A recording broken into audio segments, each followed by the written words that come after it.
This is Fred Barstein with the weekly blog program, and today I want to talk about why the DOL rule doesn't really matter. And I know that's a little bit controversial, and we're talking about all the delays and whether it's going to get scrapped. But in the long run, I think all the forces that cause the DOL rule are going to take hold anyway. So let's look back on other things like the DOL rule, the fiduciary rule.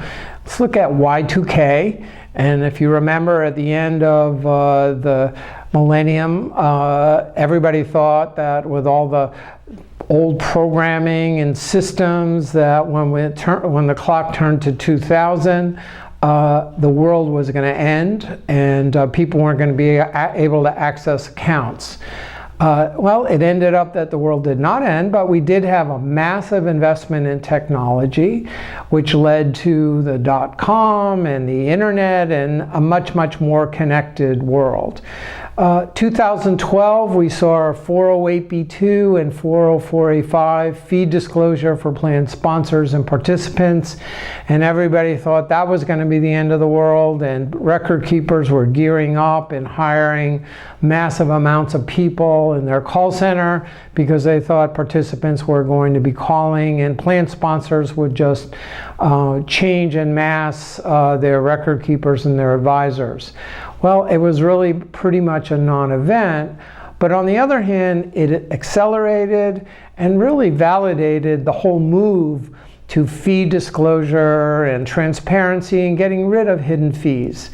So with the DOL rule, really the forces behind that are getting rid of inherent conflicts, whether it's the advisor who might have variable comp or revenue sharing that's variable by the record keeper, or broker-dealers that might have an interest in pushing certain products over another, or even moving people from 401k plans and 403b plans into IRAs where it may not make sense. The DOL rule really highlights those conflicts, but the changes are happening. And what we think is going to happen as a result of really a market movement, number one is plan sponsors are really waking up. The DOL rule and the litigation has really got their attention, and they're starting to make that it's very, very important which advisors and which record keepers that they are using, and are they acting in a fiduciary or conflict-free manner.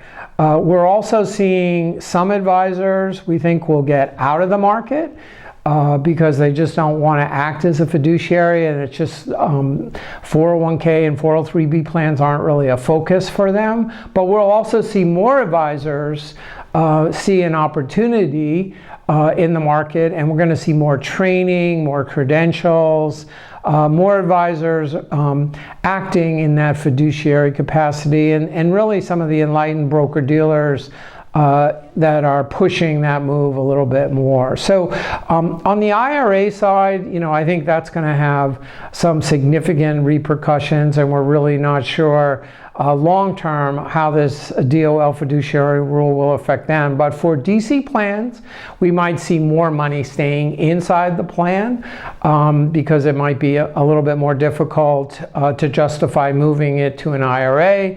You're certainly going to see less high-priced annuities, people being pushed out or recommended to be coming out of the 401k to buy high commissioned and high priced annuities. But I think in the long run, this movement to a conflict-free, fee disclosure, inherited world, connected world, where the plan sponsors who are really overseeing this are more concerned and aware about the vendors that they're hiring. That's happening anyway. The DOL rule is definitely accelerating it, but it's not going to stop if the DOL rule is delayed, and certainly it's not going to stop even if it's scrapped.